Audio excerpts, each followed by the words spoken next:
Dear friends and viewers, welcome back to Kns Biochemistry. Swagatham to all. In this video session, we are going to discuss about one of the important micronutrients that is essential for our body, and this is always there in all parts of the cells. It is nothing but phosphorus. So in this session we are going to see about the significance, functions and deficiency disorders of phosphorus. So let us start the session now. Phosphorus is the second most abundant essential mineral in the human body after calcium. It not only plays a role in numerous biological processes including energy metabolism and bond mineralization, but also provides the structural framework for DNA and RNA. It is an integral component of many important molecules including nucleic acid, nucleotides, phospholipids and some proteins. It exists in free cells as a free ion. All cells possess enzymes that can bind phosphate to other molecules and detach phosphate from other molecules. Phosphorus accounts to about 1% of the body weight or 1/4 of the total mineral matter in the body. Phosphorus is a major mineral in your body needed to build strong bones and teeth. It also helps with the storage and usage of energy, supports growth, and helps maintain acid-base balance in your cells. Sources of phosphorus include colas, meats, eggs, and dairy products, as well as certain plant-based foods.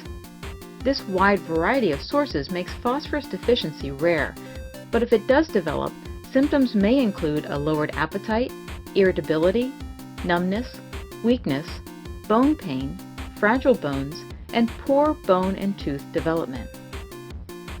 Phosphorus toxicity is rare in a healthy person, but could develop if too much is consumed or an individual has kidney problems that interfere with removal of excess phosphorus through the urine. Too much phosphorus can lead to an imbalance between phosphorus and calcium that robs calcium from the bones. This causes reduced bone density, which can increase your risk of osteoporosis. The refreshing taste of cola is thanks in part to the phosphoric acid it contains.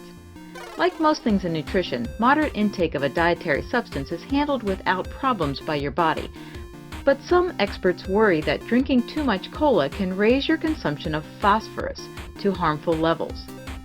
Phosphorus is a major mineral in your body needed to build strong bones and teeth, and it's what phosphoric acid is made out of. The concern is that too much phosphorus can cause your bones to lose calcium, which leads to a loss in bone density. In this lesson, we'll take a closer look at just what happens when you consume too much phosphorus, and we will also consider any effects that result from having too little in your body. If you take a look at the makeup of your body, you see that the majority of phosphorus is found in your bones and teeth. This, by the way, is also where you store most of your calcium, which illustrates the close relationship between these two minerals that we will discuss later.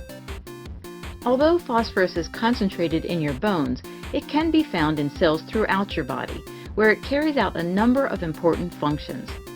Besides its role as a mineral that builds strong bones and teeth, phosphorus also helps with the storage and usage of energy, supports growth, and helps maintain acid-base balance in your cells. Phosphorus is the second most abundant mineral in the human body after calcium. Phosphorus is a part of our DNA and ATP, and is an important component of the skeletal structure and works with calcium to provide strong bones and teeth. It is required for the synthesis of certain B vitamins like riboflavin and niacin, and assists in muscle and vascular contractions.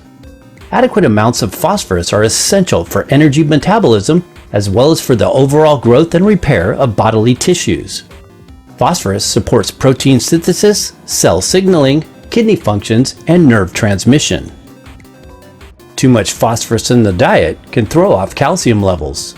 The recommended dietary allowance for phosphorus is 700 milligrams a day for adults based on a 2,000 calorie daily diet. It can be lower or higher depending on one's age or gender.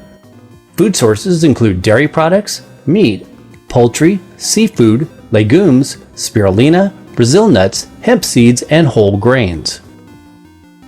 Phosphorus is widely distributed than calcium. A normal healthy adult man weighing 70 kg will have around 700 to 850 grams of elemental phosphorus that is present in the body, 14% of which is found in muscle and other soft tissues, while 85% is seen in the inorganic minerals in the skeleton and 1% in the extracellular fluids, intracellular structures and cell membranes. Serum and plasma contain only a small fraction of total body phosphorus in the form of inorganic phosphate, lipid phosphorus and phosphoric ester phosphorus. Thus, changes in serum phosphate levels do not necessarily reflect the body's total store of phosphorus. Plasma phosphate is both in the form of organic and inorganic phosphate. The organic phosphate forms 1/2 of the total phosphate, which is present as lipid and protein bound phosphorus. Inorganic phosphate is present as PO3, PHO3 and H2PO4. There is a close association between calcium and phosphorus in the body along with vitamin D. Students, now let us move on to the absorption. Absorption. Phosphorus absorption occurs in its inorganic form through the small intestine. However, radiophosphorus perfusion studies suggest that phosphorus absorption occurs primarily in the duodenum and jejunum. About 50 to 70% of dietary phosphorus is absorbed.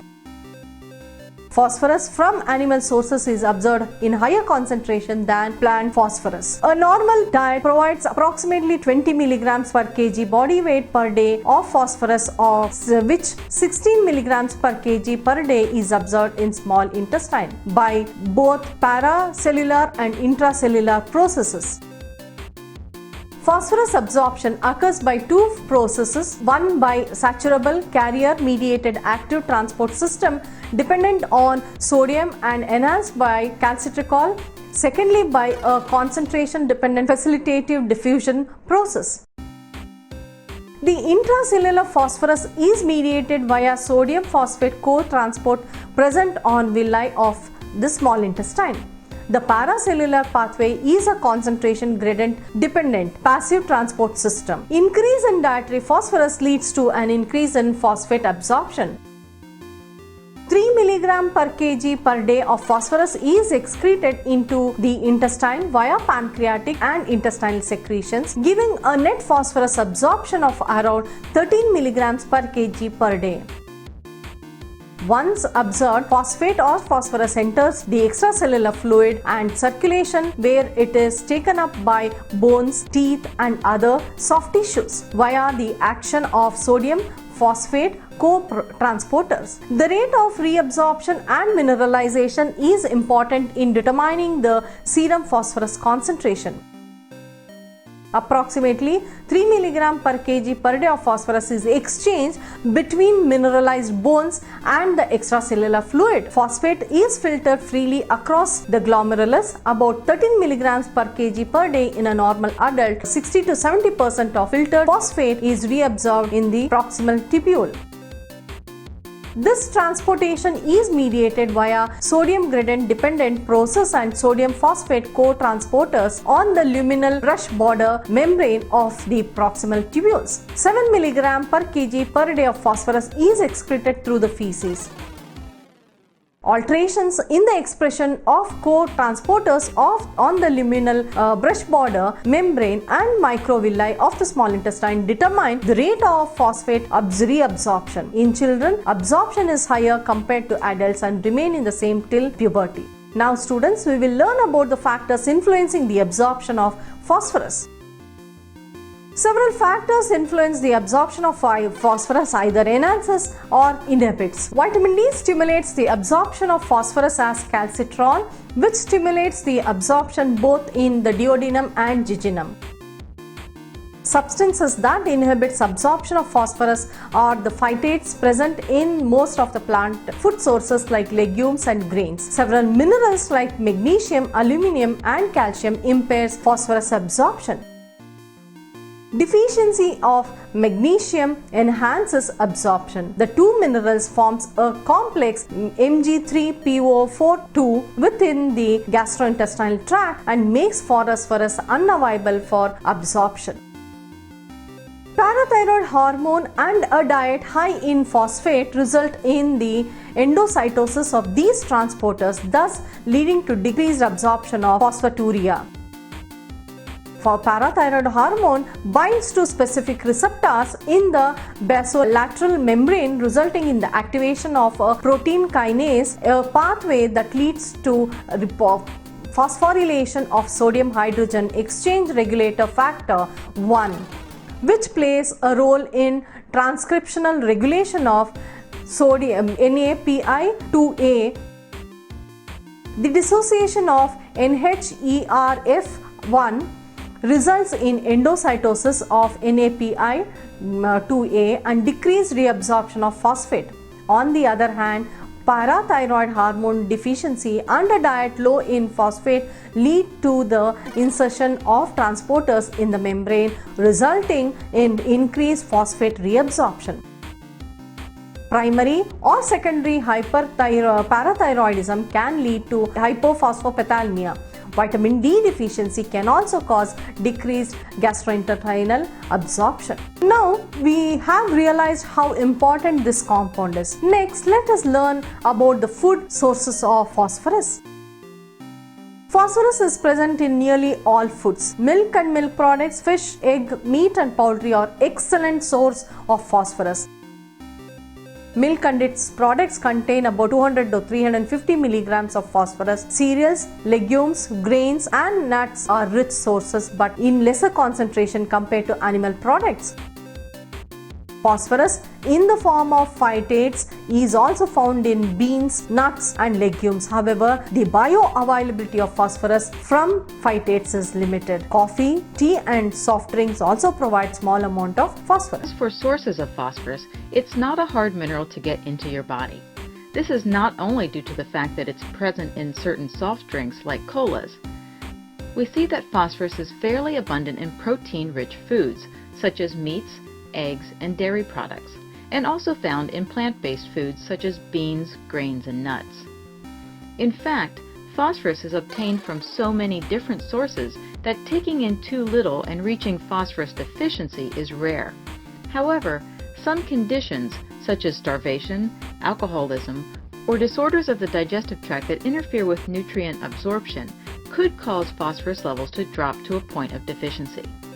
If a deficiency in phosphorus develops, you will not feel well and will display symptoms that include a lowered appetite, irritability, numbness, and weakness.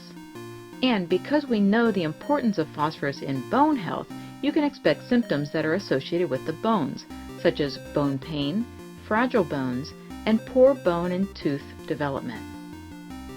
Even though phosphorus is obtained from many sources, taking in so much that you actually reach phosphorus toxicity is rare in a healthy person.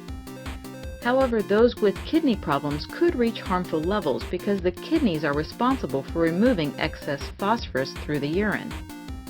We could argue that having too much phosphorus is more of a concern than having too little. This is due to the close relationship phosphorus has with calcium in building strong bones. People with kidney problems or those who consume too much phosphorus and not enough calcium can develop an imbalance between phosphorus and calcium. As phosphorus levels in your body increase, your need for calcium also increases. If your calcium intake is not meeting this need, then calcium is robbed from the bones and sent to the blood to restore balance. This causes reduced bone density, which can increase your risk of osteoporosis. Too much phosphorus is also thought to increase your risk of cardiovascular disease.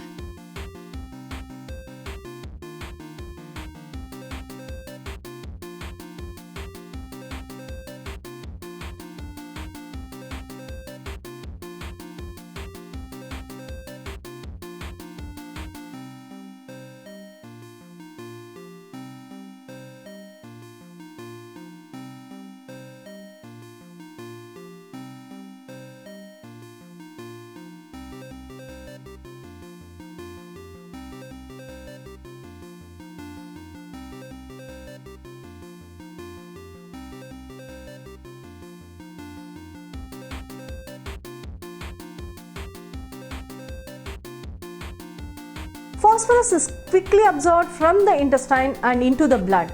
About 84% of the body's phosphorus is in the bones and teeth. Phosphorus is also present in smaller amounts in cells and tissues throughout the body. Phosphorus helps filter out waste in kidneys and plays an essential role in how the body stores and uses energy. There, together with calcium, phosphorus provides structure and strength. Phosphorus is also required for a variety of biochemical processes, including energy production and pH regulation.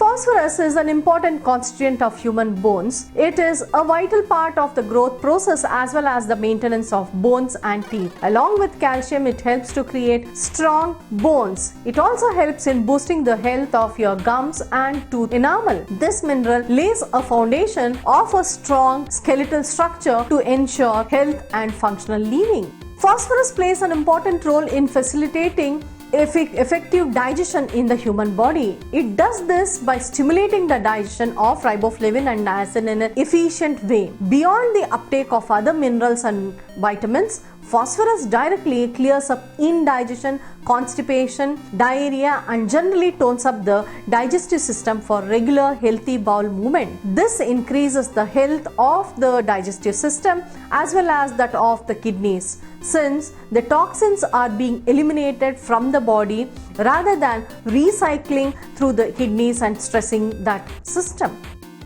Phosphorus plays an important role in keeping the kidneys healthy. It does this by ensuring the proper release of waste from kidneys through the process of urination and excretion.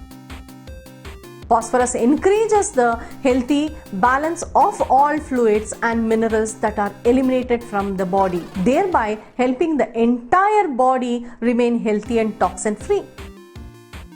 Phosphorus heals minor health problems like muscle weakness, numbness, fatigue, and similar ailments. Sexual weakness can also be cured with health supplementation of phosphorus into the body. So, issues like loss of libido, frigidity, impotence, and sperm motility can be boosted by having an adequate supply of phosphorus in your system. Proper levels of phosphorus guarantee proper brain function and cognitive growth and development. Studies have linked a phosphorus deficiency to an increased risk of cognitive malfunction and the early onset of neurological conditions like Alzheimer's disease and dementia. Phosphorus is one of the most important elements in the creation of proteins, which further helps in the process of reproduction. It also facilitates the maximum utilization of protein in the human body to ensure proper growth of cells, along with their repair when necessary. In the same manner, phosphorus also helps our bodies utilize carbohydrates as well as fats. The metabolism of proteins is what keeps our body growing and maintaining itself as the wear and tear of the years continues. It is one of the most essential parts of human metabolism. So, phosphorus stimulating effect is vital to our overall health. Phosphorus also contributes to the repair process and maintenance of various body cells which suffer from daily wear and tear. It ensures that body cells are developed properly and remain active for impressive overall health. Phosphorus also contributes to the repair process and maintenance of various body cells which suffer from daily wear and tear. It ensures that body cells are developed properly and remain active for impressive overall health. This contribution mainly comes in the form of helping to create protein and stimulating the correct hormones to react accordingly around the body to stimulate metabolic activity. Phosphorus may be considered vital for regulating the balance of hormones in the human body. It ensures that hormones, especially those required for good reproductive health, are always present in appropriate balanced amounts. Phosphorus does this by directly interacting with the endocrine glands of the body and helps to regulate the creation and release of hormones. Phosphorus aids in the process of energy extraction by stimulating the process of metabolism of different nutrients. Furthermore, it helps in the flow of energy and its efficient usage by different organ systems, some of which is due to its ability to absorb vitamins so efficiently. Phosphorus acts as a participant or cofactor in many chemical reactions taking place inside the body. Also, it facilitates the proper utilization of various nutrients entering the body. It is very essential to regulate the metabolic pathway like covalent modulation in phosphorylation, dephosphorylation of enzymes, etc. Phosphorus is utilized for the formation of organic phosphates as intermediate in metabolic process. Formation of energy-rich phosphate compounds like ATP, formation of coenzymes like TTP, NADPH, formation of phosphoproteins, example casein, etc. Both inorganic and organic phosphates take part in buffering of the cell. Before moving on to the next session, that is excretion, students, let us assess what we learned in the previous section, that is utilization of phosphorus by our body. Phosphorus is utilized in various physiological functions which include healthy bone formation, improved digestion, regulated excretion, protein formation, hormonal balance, improved energy extraction, cellular repair, optimized chemical reactions, and proper nutrient utilization. The health benefits of phosphorus make it an important constituent of any diet. More than 70% of the phosphorus in inorganic form is excreted in urine. About 10 to 30% is excreted in feces. High dietary phosphorus leads to decreased urinary excretion. Parathyroid hormone deficiency and a diet low in phosphate lead to the insertion of diet transporters in the membrane, resulting in increased phosphate reabsorption. Recent studies in phosphorus homeostasis have led to the discovery of other factors distinct from parathyroid hormone that regulate phosphate excretion and reabsorption. The other hormones like estrogen, thyroid hormone, and phosphotonins inhibits tubular reabsorption of phosphorus and thus increases urinary phosphorus excretion. Phosphates, I'm just going to highlight some key points that you'll need to know. Just like calcium, only the diffusible phosphates, that's ionized phosphate and those that form anion complexes, can be filtered by the kidney, not those bound to plasma proteins. That's around 90% that gets filtered. Most of the reabsorption happens in the proximal tubule, around 80%.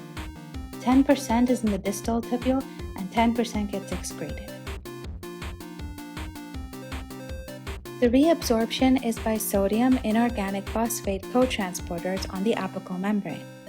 They reabsorb different forms of phosphate along with sodium. What's special about phosphate handling is that it's actually similar to glucose handling. The transporters can get saturated. The transporters reach their transport maximum and they stop reabsorbing phosphate when the plasma phosphate levels increase.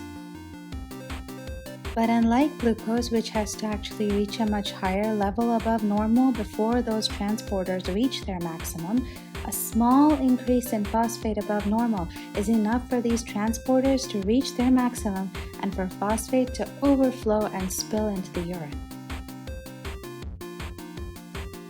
Phosphate reabsorption and excretion is also regulated by PTH, but the effect is the opposite.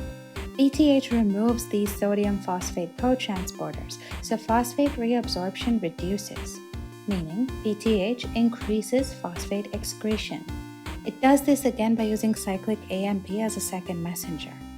But here with phosphate, PTH works on the proximal tubule, unlike with calcium. PTH changes what happens to both calcium and phosphate.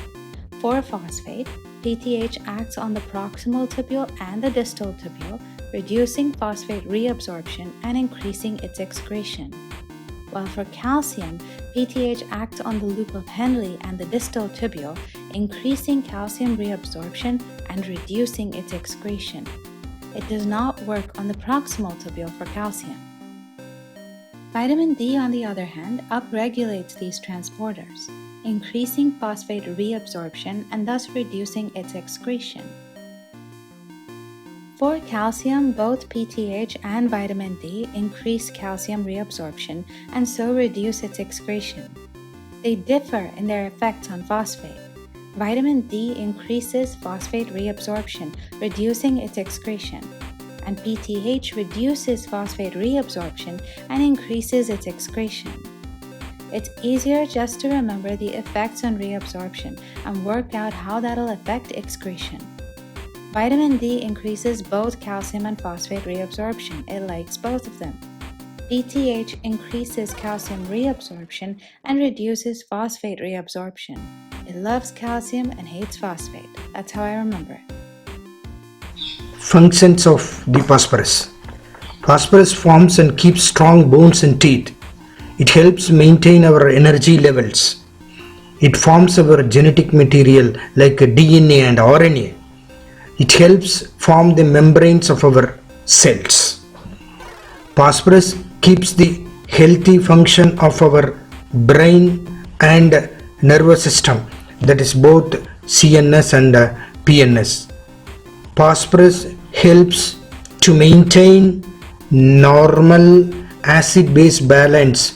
In that way, it maintains the pH of the blood.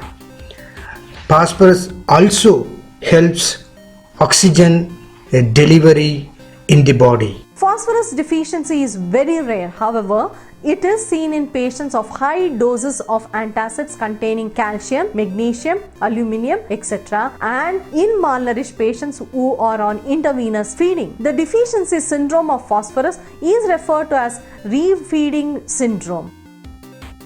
The most significant deficiency symptoms of phosphorus include weak bones and discomfort in various body joints, weakness in bones, tooth decay, rickets, and other related bone problems. People may also experience a loss of appetite and diminished body stamina to perform routine activities.